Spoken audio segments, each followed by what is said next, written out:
এবার ধরে রাখতে শিখুন কন্টেন্ট মনিটাইজেশন। অলরেডি অসংখ্য মানুষই কিন্তু কন্টেন্ট মনিটাইজেশন পেয়ে গেছে, কিন্তু অনেকেই তো এটা পায় কিন্তু ধরে রাখতে কে পারে। তো সেক্ষেত্রে আপনাকে জানতে হবে কন্টেন্ট মনিটাইজেশন কীভাবে ধরে রাখতে হয়। এবং কি আপনারা অনেকে হয়তো অবগত আছেন কন্টেন্ট মনিটাইজেশন পাওয়ার পরে কিন্তু কয়েকদিনের ভিতরে কিন্তু অনেকের কন্টেন্ট মনিটাইজেশন সাসপেন্ড করে দেয়, রিস্ট্রিক্টেড করে দেয়, লিমিটেড করে দেয়, অথবা স্পেসিফিক একটা আপনার ফরম্যাট থেকে আপনার ইনকামটা কিন্তু বন্ধ করে দেয় শুধুমাত্র আপনার ভুলের কারণে। তাহলে আপনাকে ধরে রাখতে জানতে হবে। যদি আপনি মনিটাইজেশন নাও পেয়ে থাকেন তারপরেও এই ভিডিওটা আপনার জন্য অনেক গুরুত্বপূর্ণ, আর পেয়ে থাকলে তো অবশ্যই গুরুত্বপূর্ণ। সেক্ষেত্রে চ্যানেলে যারা নতুন আসছেন ভিডিওতে লাইক দিয়ে দিবেন, চ্যানেল অবশ্যই সাবস্ক্রাইব করবেন। তো এখানে দেখুন কন্টেন্ট মনিটাইজেশনের এখন যে ইনভাইটেশন আসছে পাওয়ার মতো বাকি আমার মনে হয় তেমন একটা ক্রিয়েটর নেই, হয়তো কিছু ক্রিয়েটর আছে কিন্তু তুলনামূলকভাবে কম।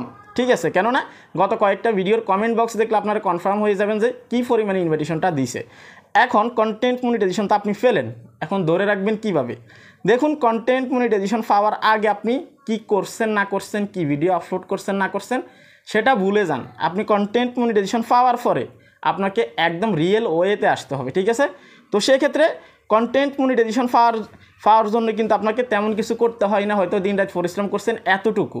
কিন্তু এই কন্টেন্ট মনিটাইজেশন যদি আপনার এখান থেকে একবার চলে যায় অথবা আপনার এখানে সাসপেন্ড বা লিমিটেড করে দেয়, তাহলে কিন্তু আপনি পিছনে যে কষ্টগুলো করছেন এগুলো কিন্তু ফানিতে যাবে। এখন আপনাকে কি করতে হবে, সর্বপ্রথম আপনাকে পার্টনার মনিটাইজেশন পলিসিস এবং কন্টেন্ট মনিটাইজেশন পলিসিস ফলো করতে হবে। ঠিক আছে, এই দুইটা জিনিস যদি আপনি ফলো করেন সেক্ষেত্রে কিন্তু আপনার এই যে কন্টেন্ট মনিটাইজেশন আছে এটা কিন্তু যাবে না। এখন কন্টেন্ট মনিটাইজেশন পলিসিস যদি আমরা শুনতে চাই তাহলে আমাদেরকে ধরে নিতে হবে কন্টেন্টে কোনো ভুল করা যাবে না। কন্টেন্টে অনেক নিয়ম আছে।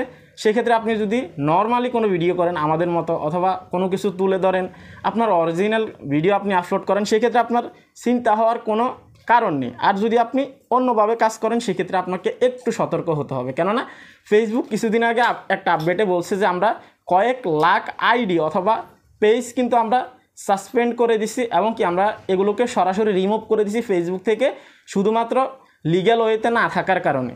তাহলে আপনাকে কি করতে হবে, কন্টেন্ট মনিটাইজেশন পলিসিস ফলো করতে হবে। সেটার জন্য আপনাকে কন্টেন্ট ইমপ্রুভ করতে হবে। মনিটাইজেশন পাওয়ার আগে হয়তো আপনি কারো ভিডিও ক্লিপ ইউজ করছেন, এটা করছেন সেটা করছেন, সেটা ভুলে যান। এখন কন্টেন্ট মনিটাইজেশন যেহেতু আপনি পেয়ে গেছেন, আপনাকে ফেসবুক সেকেন্ডে সেকেন্ডে চোখে রাখবে। ঠিক আছে, প্রতিটা সেকেন্ড আপনাকে মনিটর করবে ফেসবুক থেকে। তাহলে আপনি কন্টেন্ট মনিটাইজেশন ধরে রাখতে হলে কন্টেন্ট মনিটাইজেশন পলিসিস ফলো করতে হবে। তাহলে কন্টেন্ট পলিসি বলতে এগুলোই যে আপনি কী ধরনের ভিডিও তৈরি করতেছেন, কি ভিডিও দিচ্ছেন, কোন টাইপের ভিডিও দিচ্ছেন, কতটা ভ্যালু অ্যাড করতেছেন, সেগুলোই কিন্তু দেখবে। ঠিক আছে, আপনি সরাসরি কারো ভিডিও ক্লিপ নিয়ে এনে আপনি আপলোড করে দিচ্ছেন, এই ক্ষেত্রে কিন্তু হবে না, এটা অবশ্যই মাথায় রাখবেন। ঠিক আছে, আর যদি আপনি ডুয়েট ভিডিও করেন সেটার প্রসেস কিন্তু আলাদা। যদি আপনি করে থাকেন অবশ্যই নিয়মগুলো জানেন, আমি নতুন করে ব্যাখ্যা করতে চাই না, ভিডিও লেন্থ বেশি হয়ে যাবে। ঠিক আছে, এখন আসে পার্টনার মনিটাইজেশন পলিসিস কি, এটা আপনাকে বুঝতেই হবে। পার্টনার মনিটাইজেশন পলিসিস হচ্ছে কমিউনিটি স্ট্যান্ডের বাইরে আপনি কোনো কাজ করেন কিনা। অর্থাৎ অনেক সময় দেখবেন আমরা ভায়োলেন্স করলে অথবা ভায়োলেন্স যদি আমাদের ধরা পড়ে ভিডিওতে বা যে কোনো জায়গায়, সেক্ষেত্রে কিন্তু ফেসবুক থেকে স্পেসিফিকভাবে আমাদেরকে কিন্তু একটা কমিউনিটি স্ট্যান্ডার্ড থেকে আমাদেরকে একটা ফর্ম দেওয়া হয় যে আপনি এই জায়গাটাই ভুল করছেন, এবং কি স্পেসিফিক ভিডিওটা আমাদেরকে দেখিয়ে দেয় যে আপনি কমিউনিটি স্ট্যান্ডার্ডের বাইরে কাজ করছেন। অর্থাৎ সব থেকে বেশি হচ্ছে ভায়োলেন্সের যে বিষয়টা এটা। ঠিক আছে, এখন কন্টেন্ট পলিসিস কিন্তু আলাদা। আপনি কারো কন্টেন্ট ইউজ করলে তারা আপনাকে কপিরাইট দিতে পারবে, ক্লেম দিতে পারবে, বিভিন্ন রকমের যেটা সেটা। ঠিক আছে, এগুলো কিন্তু আলাদা প্রসেস। কিন্তু ফেসবুক থেকে সরাসরি আপনি কোনো ইস্যু পান, অর্থাৎ অন্য কেউ আপনাকে ইস্যু দেয় নাই, সরাসরি ফেসবুক থেকে কোনো ইস্যু আসতেছে, তাহলে এটা কমিউনিটি স্ট্যান্ডার্ডের বাইরে এবং কি এটা পার্টনার মনিটাইজেশন পলিসিসে পড়ে।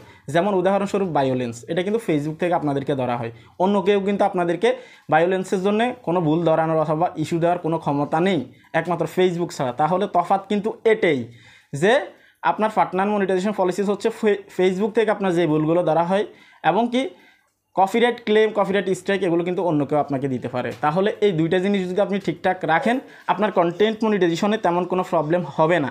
ঠিক আছে, কারণ নতুন অনেকেই মনিটাইজেশন পাইছে, কিভাবে সেট আপ করবে এটা পর্যন্ত অনেকেই জানে না। ঠিক আছে, তাহলে কিভাবে এটাকে ধরে রাখবে সেজন্য কিন্তু আজকের এই ভিডিও আশা করি আপনাদের অনেকের হেল্পফুল হয়েছে।